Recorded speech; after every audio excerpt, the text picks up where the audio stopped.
Section 4.3, graphs of polynomial functions. We've already talked about this like numerous times before, but just to reiterate, when you have an even function, or excuse me, when you have an odd function, your two ending behaviors are going to go in opposite directions. So this is if it's positive.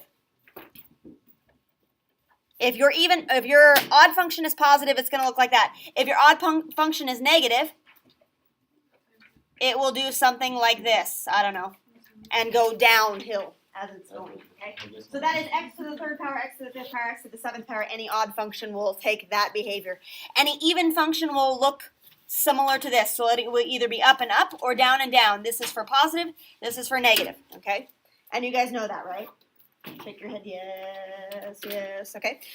So, every graph of a polynomial function is continuous, meaning that there are no jumps, no skips, no gaps, no holes, no anything like that. A function that looks like this, a lot of times is a piecewise function, or it has a vertical asymptote. Here is a hole. This sharp corner, Colby and Jamie, do you remember what that sharp corner was called? Like this guy? Oh. What is that thing? That's a really funky name. I like the name. Yeah. I'm going to say it and you're going to be like, yes! That's it. Yep. Cuspid. Cuspid. It's called a cuspid. I don't know if I spelled that right. But any like little sharp area things are called cuspids, okay? Polynomial functions do not have those. None of the polynomial functions have those, okay? Any x to the fifth power, x to the fourth power, whatever, don't have any of those. Vertical asymptotes occur, like this guy, comes from when you have an x in the denominator, right? That's when you get vertical asymptotes. But polynomial functions don't have any x's in the denominator, so we don't have to worry about any of those. They are considered to be continuous, so that's great. We don't have any problems, all right? End behavior of polynomial functions, I just set up here. If it's odd, they're going in opposite directions. If it's even, they're going in the same direction, okay? So, odd degree, they are one goes up and one goes down. Even degree, they are both ends going up or both ends going down. Either, hold on, there we go. Exposure up too? Yeah? Okay. Is that better? There we go. Okay. All right, so intercepts. There's none examples on this page at all, so no examples on this page at all. This is just all basic information that you already know. So intercepts. Intercepts are where it crosses the x or y axis. So here's an intercept, okay? One is an x-intercept, one is a y-intercept. How do you find them algebraically, not looking at a graph? Plug 0 in for the opposite one. If you think about this being an x-intercept, okay, let's say this is the point like 3, 0. 0 is the y coordinate, okay? This guy is a y-intercept. Let's say he is the point 0, 4. 0 is the x value, okay? So we're going to plug 0 in for the opposite. Plug 0 in for the opposite variable. Now, there's an important piece of information on this intercepts, and it says this. Your graph will have one y-intercept and only one y-intercept. Does it have to have a y-intercept? Is there a way that it cannot have a y-intercept? What? Yeah, but just polynomial functions. Is there a way that I can have a polynomial function that does not cross this y-axis? Is there any way I can have that polynomial function not cross that y-axis? If he's a parabola and he's like way over here, will he cross? Eventually, he'll cross way, way, way up at the top. So is there any way that I can have a polynomial function not cross the y-axis? No, he's going to. He's going to at some place, no matter what, regardless of what degree that function is, he will always have a y-intercept. Now, will he always have an x-intercept? What? He doesn't necessarily have to have an x-intercept. Like this one, if I would keep going on, he would not touch the x-axis, right? And then it says it has at most n intercepts. We talked about this yesterday, I think, or maybe I'm thinking about calculus. If he's x to the fifth power, he has at most 5, I'll call them zeros, 5 places where he crosses. Okay, he can't cross any more than that. Maybe he doesn't have any, but if it's an odd function, he has to at least have one, right? If it's an odd function, x to the third, x to the fifth, he has to at least have one, right? All right. Multiplicity of graphs means that this is like how many times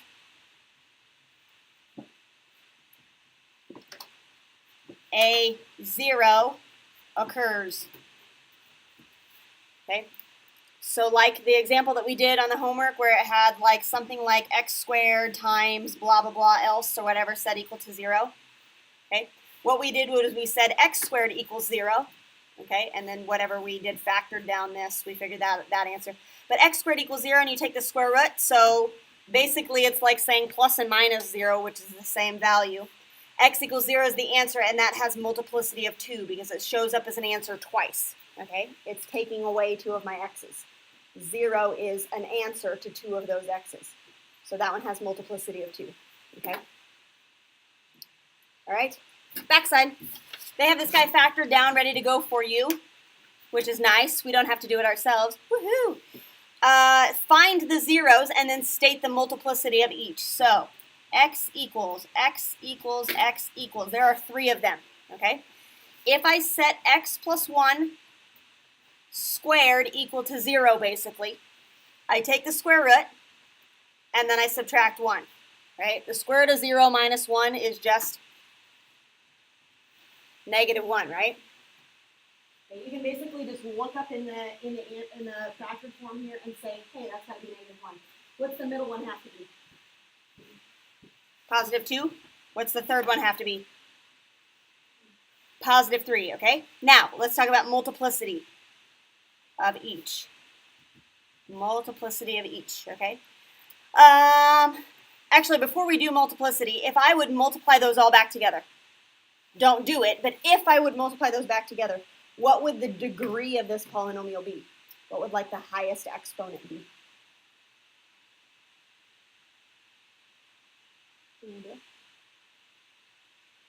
Like if I multiply this out right here, x plus 1 squared, that's going to end up being x squared, right? His highest degree is going to be x squared. This one is just x, right? And then x minus 3 to the third power is x to the third power, but then I have to multiply all those together, right? So he's going to end up being eventually an x to the 6th power function, that entire thing. Does that make sense to you? Eventually he's going to be something x to the 6th power. Okay, and then he's going to have blah, blah, blah, blah, blah all after him, right? Okay, so let's talk about the multiplicity. How many times does negative 1 show up as an answer here? Negative 1 came from here. How many times does he show up as an answer? Twice, right? Because we had to take the square root. How many times does 2 show up as an answer here? Just once, because he's just to the first power. How many times does 3 show up as an answer here? 3 times, right? Because I would end up taking the cubic root and then adding 3 whatever, okay? Now, here's how you check to make sure you got them all. Even though I only had 3 zeros, my multiplicity adds up to be what? 6. I got them all. Does that make sense? Even though I only had 3 zeros, the multiplicity of each adds up to be my highest power. So there's that. Okay? Good? All right. Moving on. Number of local extrema. So when they're talking about extrema, this is like maximum, maxes and mins. Maxes and mins are like high and low points. This is a min, and this is a max, right, on my curve. Okay. If I have an x to, like, let's say, 5th power function, I will have at most 4 maxes or mins. Does that make sense to you? If I have an x to the 5th power function, the most number of maxes and mins together would be 4, right? Because this would be like a 3rd power function, right? The line that I drew, he has at most 2 places that he can turn around, right? So the rule is a polynomial function of degree n has at most n minus 1 local extrema. It can have at most 1 less than that maxes and mins, right? Okay. And then the number of points of inflection, n minus 2 points of inflection. Okay, what is a point of inflection again? Do you remember? It's a point where the concavity changes. So like here, this guy is concave up from here to right about there, and then he turns to concave down right here, right? He is caving downward, he is caving upward. So this guy right here is a point of inflection. It's where concavity changes. Where concavity changes. Good? So it can have at most n minus 2 points of inflection. So like this is a third power function, 3 minus 2 is 1. And it can have at most one place where it changes concavity. That's just the way it works. Okay? Okay. Find a complete graph of this function. All right, I went ahead and gave it to you over here. But this is what they're going to ask you on your homework. And you're like, what do I put as an answer other than just the graph? This is what they want as an answer. I'm going to show you how to graph this. Let's do it on your graphing calculator first, and then we'll do the second one on Desmos. Okay? So, what do they want as an answer for this? Okay, I'm going to go down here. Can you guys see my calculator very well? Yeah. Do you remember how to graph? It's been a while since we've done stuff on here. We've been on Desmos like this entire time. How do you graph stuff? First, the y equals. Y equals. It's like right next to stat plot. Y equals. Yep. Clear. I'm going to go down. Clear again. Okay. So I'm going to go up and I'm going to type this guy in. So x to the 4th power. X to the 4th power. And you have to hit the down arrow, I think. Plus 10 x to the 3rd power. Plus 21 x squared minus 40x and minus 80. Graph. Whoa, boy. I'm going to change my window. Nope, it's not done graphing yet. Change my window. I'm going to go negative 10 to 10. And hold on. I'm just going to do, this is standard window. Negative 10 to 10, negative 10 to 10. Graph. Okay? This is my standard window. And I have like 2 little pieces of it. Great. 2 little pieces. Okay? Now, if this were the entire graph, this would have to be an even function, right? Because it's ending in the same direction, right? It's both up and up. But do I have an even function? Yeah, actually, technically I do. Technically I do. Okay? He's an x to the 4th power, though. So maybe he crosses another time, right? Or another 2 times, actually. He could cross 2 more times. Maybe. Okay? Maybe he doesn't. I don't know for sure. So we've got to keep zooming out, and we've got to find the window that is the best to, let's see, I want to do zoom. Zoom. Nope, I don't want to do that. You did 100? Let's do this. On the X or the Y? All of them? Negative 100. You did just Y? Oh, you little cheaters. All right, whatever. Yeah, it wouldn't be proportionate. Yeah. Whoop. 100. Negative 100 to positive 100. Okay, let's graph it. Whoa. I don't know. I did something that it doesn't like. I did too. 100. It doesn't like it. There we go. There we go. Okay, now, we could technically probably shave off some area over here to get him entirely in our graphing window, right? Okay, so I'm going to, let's see, where do you think I'm going to go like negative or positive 4. Let's do that. And then I'm going to go over here to like negative 7. So I'm going to change this to negative 7, positive 4. Graph again. Okay, now I have an even more zoomed in graph, but I can still see everything, right? Everything that I need to. Okay. I changed my window to make him just ever so slightly more zoomed in. I just lumped off basically the useless area on either side. Okay, so I went to -7, +4, and I went graph again. Okay, I could even if I wanted to lump off some on the top, but basically I can see the entire graph here. So they will ask on your homework, what would you set as your window, or what window do you need to be able to see the graph entirely, okay? And so what you're going to put for that is, what does your x have to be between, what does your y have to be between in order for you to be able to see basically the entire graph, okay? Well, just make it X. Okay. So this is basically asking, what does your window have to be in order for you to see the whole graph? We set our y's were -100 to +100. And then I changed my x's to be -7 and +4, okay? So these are not going to be exact, because if you put -10 to 10, I'm probably going to say, yeah, that's okay, but just don't be way, way, way zoomed out, because you still want to be able to see some key features of the graph, right? So you want to be as zoomed in as you can, but be able to see everything, right? So these dimensions right here give me a complete graph of my function. Yeah? Okay, so now let's do this next one on Desmos, just so you can see what he looks like. So find a complete graph for the function x to the third minus 1.8, I think is what that is, 1.8x squared plus x plus 2. Whoa.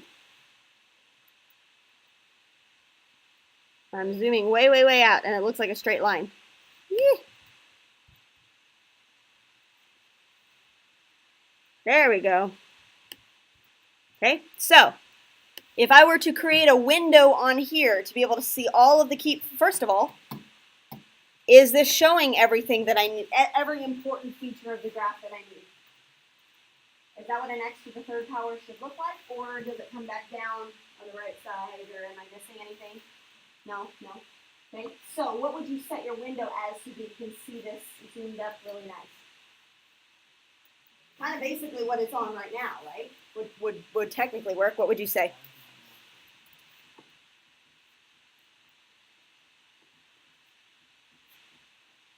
So what would you set your y's between, or x's between? -2 and 3, yeah? And your y's, you would set them at -2 and 6 would probably work. That's zoomed in enough that I can see every important aspect of this graph and know that it continues on forever in both directions. Yeah, You do? 4 minutes. 4 minutes? Okay, well this example 4 is just a yes or no. Determine if the graph shown is a complete graph. Is this guy a complete graph of the figure? Yeah. Yeah? Why not? If that is. It has to cross again. It has to cross again, right? This looks like it's an even function, right? Because it's up and up, right? But we have x to the 5th power. So no, it must come back down again. That could be on the left or right side. We don't know for sure. But it has to come back down again because we know that it can't just end up and up because it's a 5th power function. Okay? Good? Yeah. This is kind of like a weird section where it's, I don't know, it's just weird.